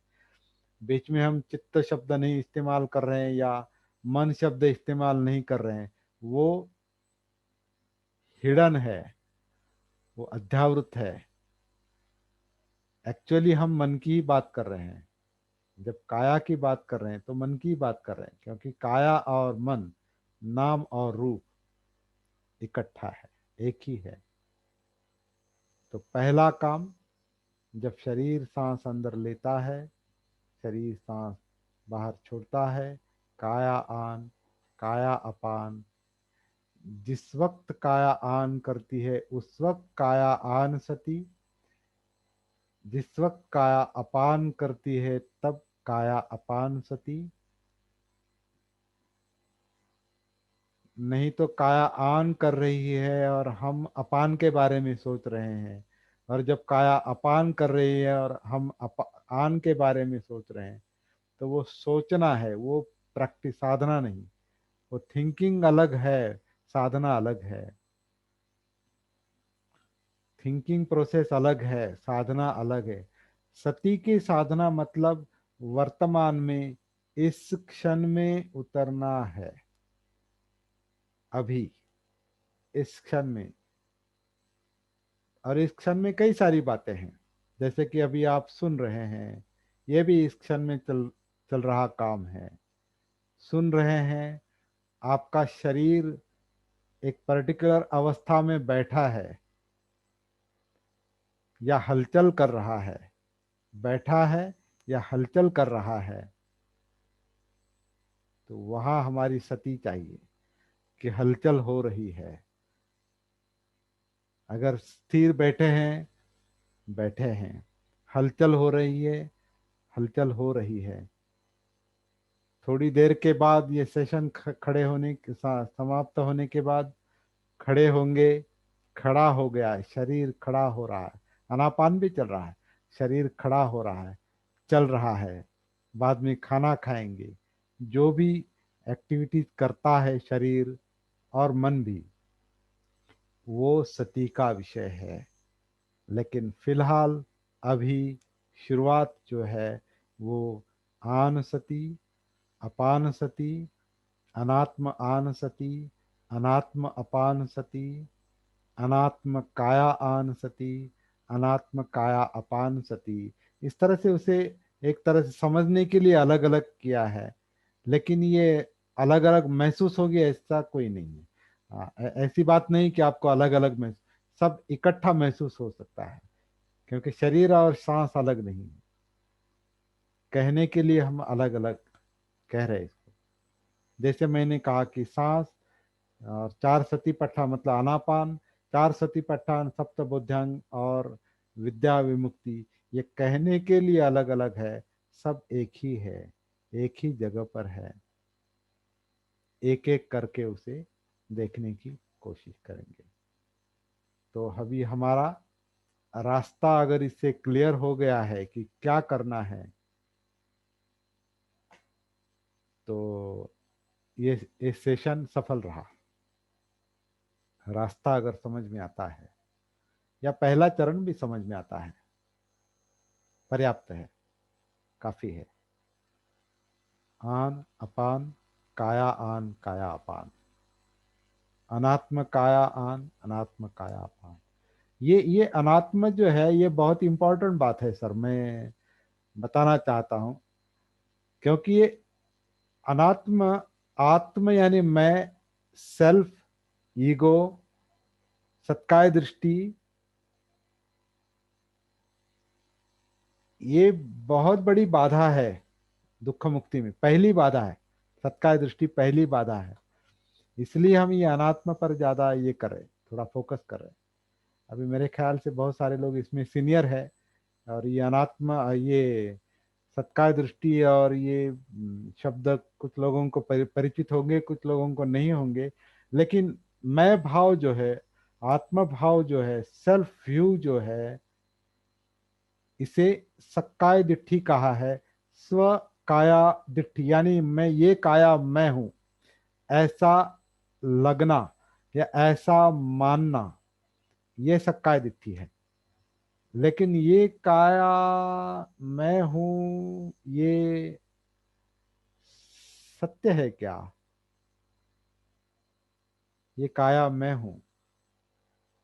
एक दूसरा सवाल हम अक्सर खड़ा बताते हैं, आपसे पूछते हैं, लोगों से पूछते हैं, मैं केवल विचार करने के लिए, चिंतन के लिए। आप में से कितने लोगों को आपका अपना जन्म याद है?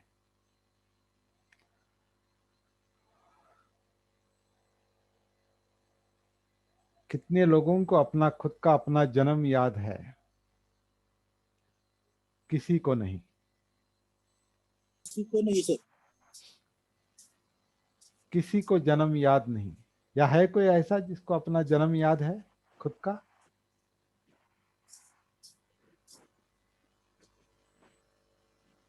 नहीं। खामोशी बताती है कि नहीं मालूम, नहीं याद। सर आपका माइक बंद है, हरीश चंद्रा जी कुछ कह रहे हैं आप?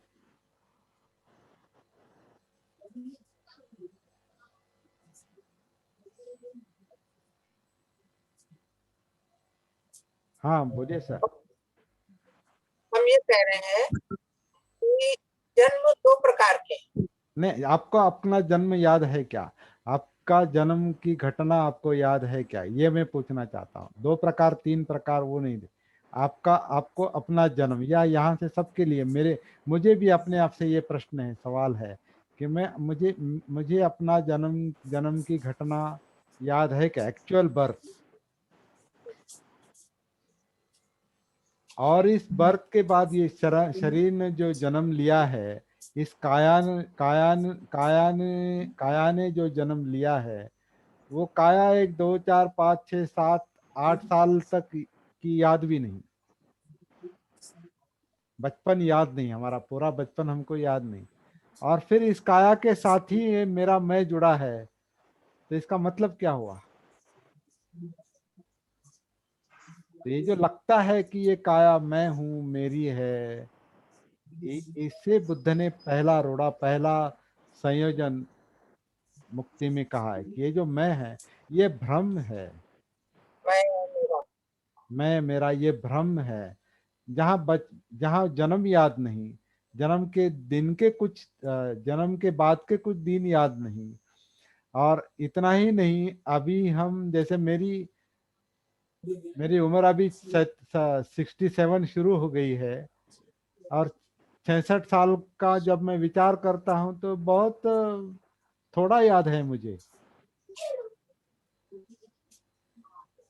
66 साल का हिसाब अगर अब मैं इस पर किसी कागज पर लिखने के लिए बैठ जाऊं तो बहुत थोड़ा याद है। एक दो पन्ने हो जाएंगे, इसमें ये क्या, इस साल ये क्या, फिर ये क्या, 2 पन्ने, 3 पन्ने, 4, या कोई 100 पन्ने का आत्मकथन लिखेगा। 66 साल का 100 पन्ने में, 66 साल मल्टीप्लाइड बाय 365 डेज, कितने दिन हो गए? 66 साल के 365 दिन को लेकर कितने दिन हो गए? हर दिन के 24 घंटे कितने घंटे हो गए? हर घंटे के 60 मिनट कितने मिनट हो गए? कितने सेकंड हो गए? और वो हम 100 पन्नों में लिखेंगे या 2 पन्नों में लिखो? इसका मतलब यह है कि बहुत सारा जीवन जो है वो अविद्या में है, अविद्या में है, अबोध अवस्था में है।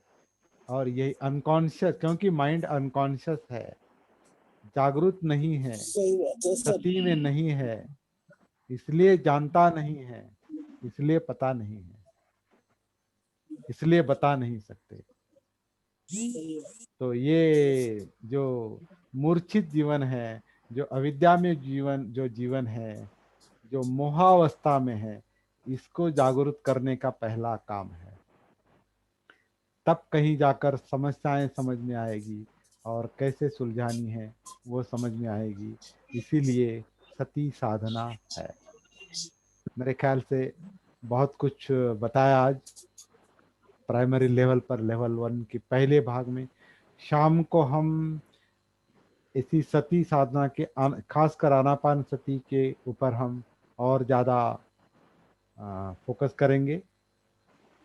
और तब तक आप स्वयं प्रैक्टिस आपकी जारी रखे रहेगी दिन भर, और उसके बाद भी, दिन भर ही नहीं, उसके बाद भी। और आप स्वयं बताएंगे शाम को अपने अपने अनुभव। तो मैं यहाँ रुकता हूँ। अब तक 10-15 मिनट अगर आप चाहते हैं तो कुछ चर्चा कर सकते हैं, अगर नहीं चाहते हैं तो हम यहाँ रुक जाएंगे। और शाम को 6:30 बजे समय पर आएंगे।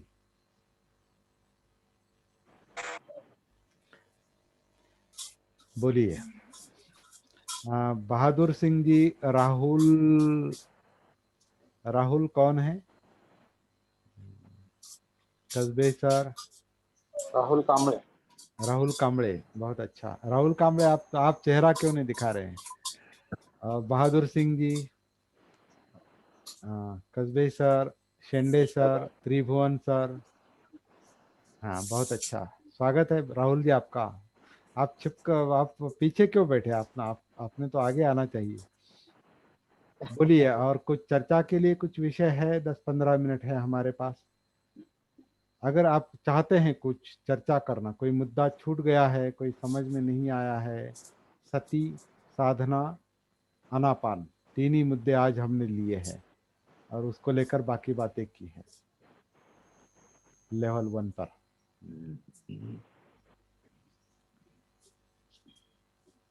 या सब लोग अंतर्मुख हो गए हैं, अच्छी बात है, अपने आप से जुड़ गए हैं, यही। गहराई गंभीर हो गए थे। हाँ, गंभीर हो वही गए, बात, बहुत अच्छी बात है। गंभीर हो गए। धम्म गंभीर है। धम्म महासागर की तरह है, महासागर गंभीर होता है, धम्म गंभीर होता है।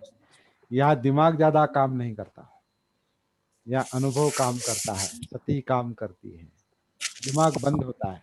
इसलिए बड़े बड़े विद्वान बुद्ध के सामने आते थे, जबान, दिमाग बंद, चर्चा बंद, काम शुरू।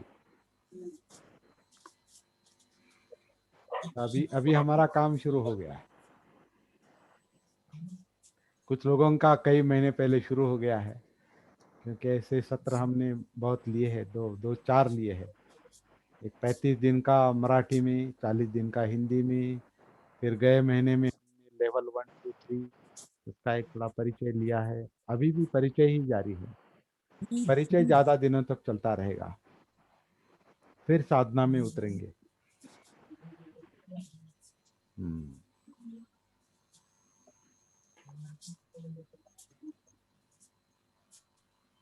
बहुत बहुत धन्यवाद सर। बंद कर दूं? बहुत बहुत धन्यवाद। बंद करना है? ठीक है। बहुत बहुत धन्यवाद आप सबका। शाम को 6:30 बजे सब लोग समय पर आएंगे तो बहुत अच्छा रहेगा, क्योंकि शाम को बिजली जाने की भी संभावना होती है, हमारा सेशन पर असर हो सकता है, इसलिए जल्दी आ जाएंगे तो बहुत अच्छा होगा। सबको जय भीम, नमो बुद्धाय। जी जी शाम को फिर से मिलेंगे जय भीम। और अपनी साधना, सती साधना जारी रखेंगे। जी थैंक